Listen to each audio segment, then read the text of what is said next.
A game of chess is like a sword fight. You must think first, right? Before you move. Ooh, we got a live one. Here it is, Mr. Fred. The onerous pelican. Pretty sure onerous means burdensome. Not sure how a pelican can be burdensome, but this one is, people. So, bringing you another live session against CompleteTent, who's evidently feeling very patriotic. It's his little flag avatar. And yeah, we're playing some chess. This is going to be this week's live session. Hope you enjoy it.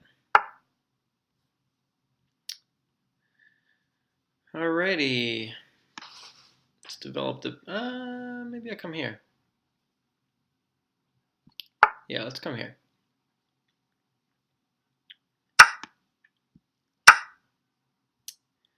No problemo. No problemo.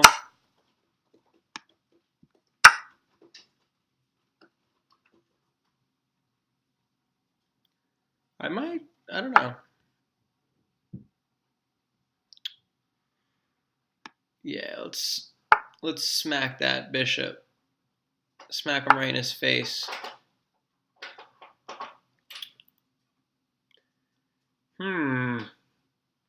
Let's create a backward pawn, shall we? Backward pawn time. This is a little bit unprincipled because I haven't gotten my other pieces involved yet. But I'm going to do it. I'm feeling it.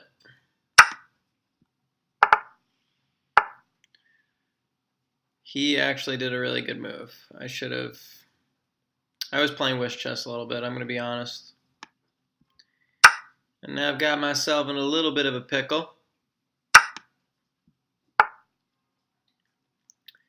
Going to develop to d7, activate my other rook. So yeah, I didn't really do a great job following chess principles here. And I definitely don't have the best position. Let's bring out the knight first.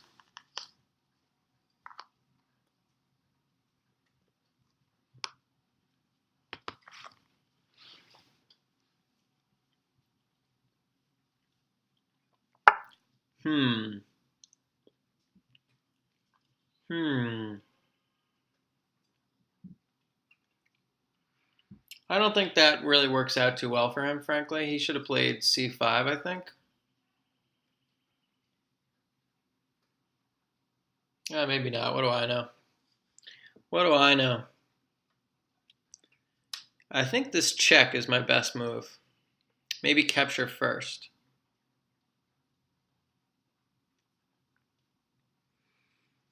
Then this knight's kind of blockading the pawn.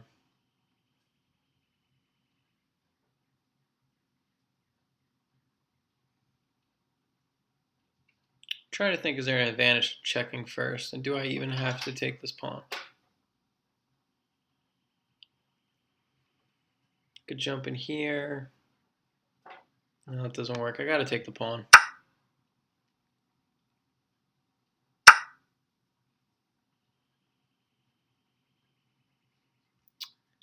Now I could hit this knight first. Ooh, you know what?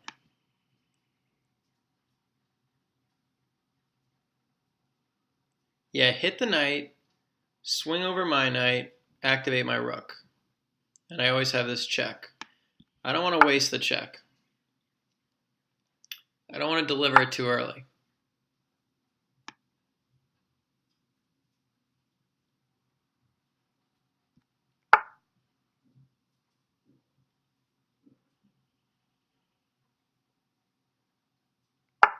Time to start piling up on this pawn.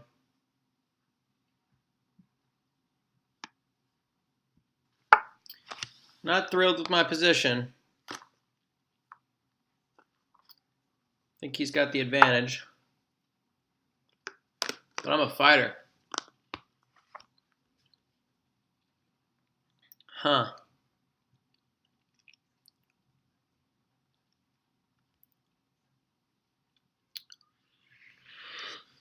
Time to slow down. Hold up. We don't.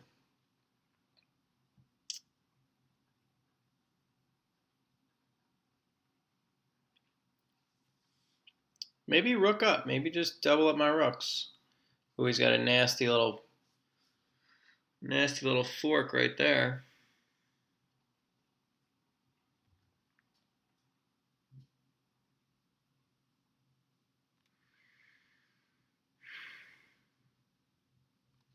The knight can relocate here and then here. Maybe I should protect this pawn first.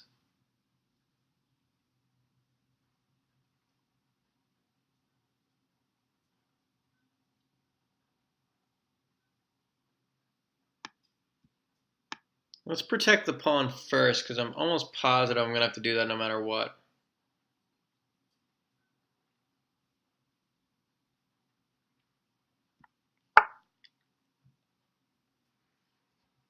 I definitely want to play a6 too and kick out this knight. Alright, maybe I can work with this.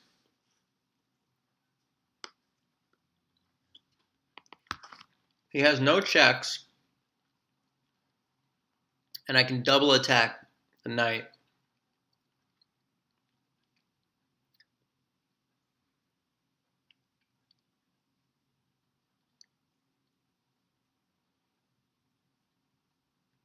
I could also just pick it off right away. I don't think that's the play. Feels right. I think he's got to play f3 so that if I take the rook, he can recapture with his knight.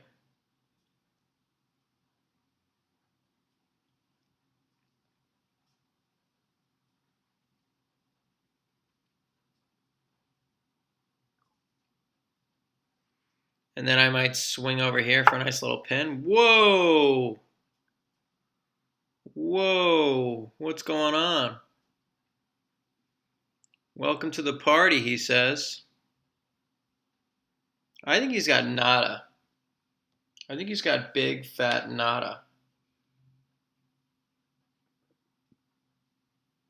Yeah, I don't see anything. I don't know what he's thinking. I hope I'm not missing something and I'm just about to embarrass myself any moment. Let's do it, baby. One of the things that gives me, makes me feel good about this setup is that I have, or had a check on c5. What is he thinking? This doesn't work for him. All right, complete tent. You're completely done. Cooked. All right. We're up material. So we should trade down. Fair trades are to my benefit. So I really like the look of knight e4.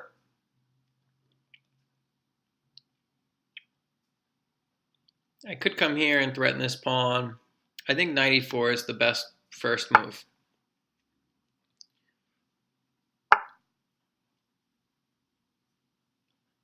All right. My computer's a little laggy. There we go.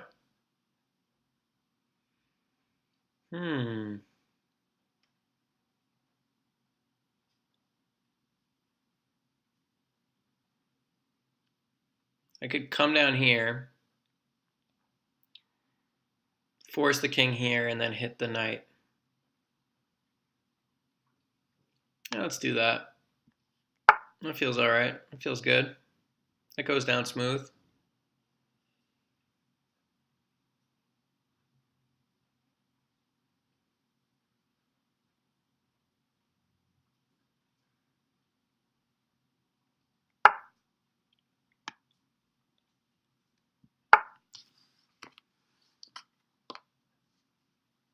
Yeah, that knight's running out of squares.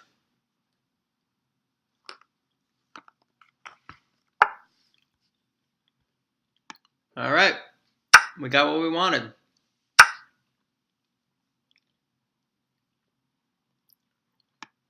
Now I think this pawn is a goner. His C pawn is more valuable to me than his A pawn, because his A pawn is on the side of the board, and those are a lot harder to turn into queens to promote them.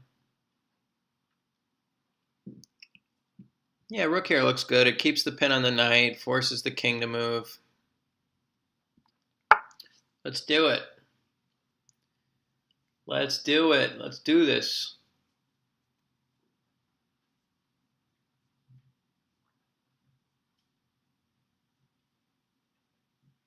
I'm a little exhausted, a little overtired from being up too late. Sorry if this is not up to my usual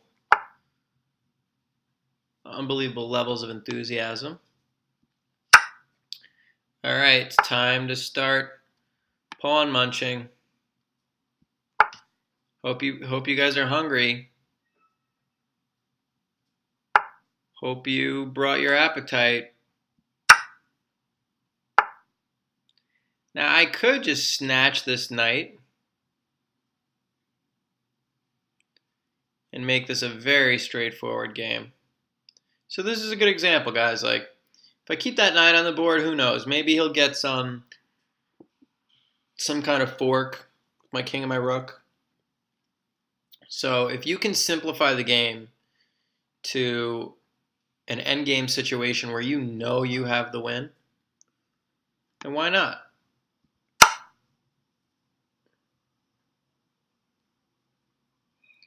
He can't take these pawns. If he takes this B pawn, then my A pawn just starts flying.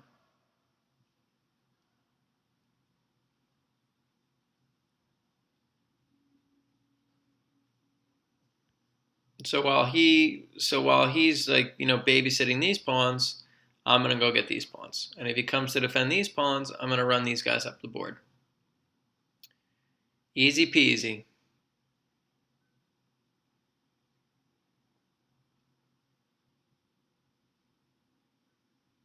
I hope he's not being a jerk and just running down the time. That'd be lame. Be lame sauce.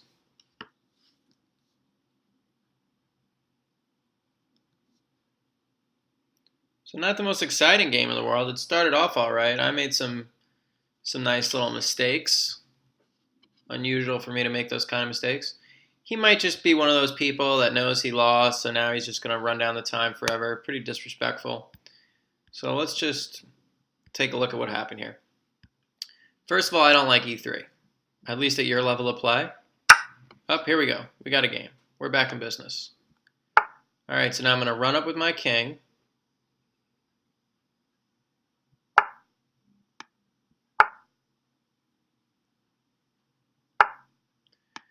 All righty.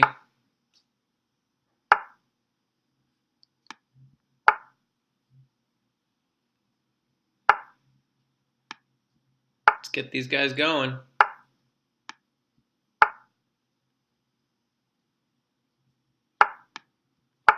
All right, let's see who's he gonna choose.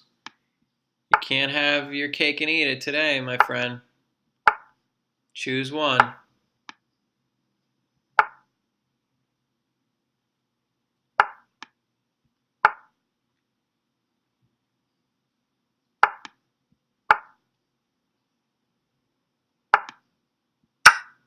Here we go. And we're off. Can't be caught. Boom! All right.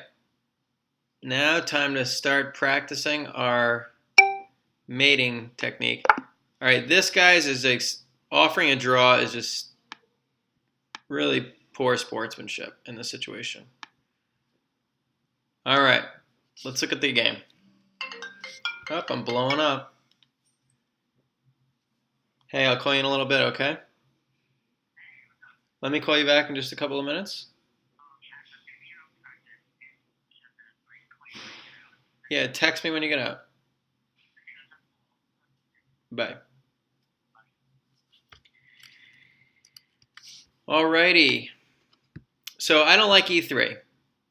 It's so passive. You're playing for the center. You're white. You have the first move. Why are you going to do that? He should come up 2 spaces. So if he's going to give me the center, I'm going to take it. Well, now we see why he's doing a3. He has this weird little combo he wants to do. That's fine with me.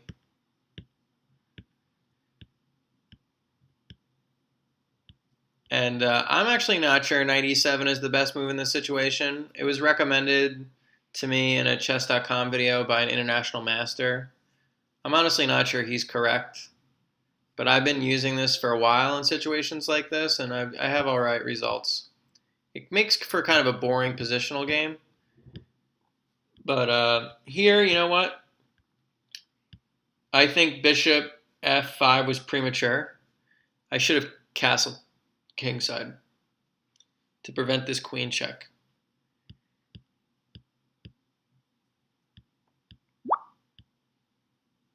Illegal lake. He wants some. Can't do it right now, pal. I'm making a video. All right, so let's take a look at what's going on here. So this is part of the reason why I come to knight e7, so that there's no pin here if there was a queen, and I can just there's a pin, but I can just block it with f6. And now this was a mistake of mine. Here I'm moving a piece twice. All right, relax, pal. Here I'm moving a piece twice without before getting everybody else involved. Here I should have played knight d7 instead of knight f5. I should have brought in this knight, castled one way or the other before moving this knight again. And what I wanted to do, if I was already castled and I could immediately bring my rook here, this would be a great situation for me, because this pawn is what we call a backwards pawn, right? He's got nobody defending him. He's behind the other pawn. And then so if I had my rook on e8 and then he brought his rook over, let's say here, then I could play f5 and just really own this square. And then I could just build up pressure on this file and take out that pawn. So that was my plan when I played knight f5, but I saw that he had e4 and I just kind of ignored it, which was really dumb of me to ignore.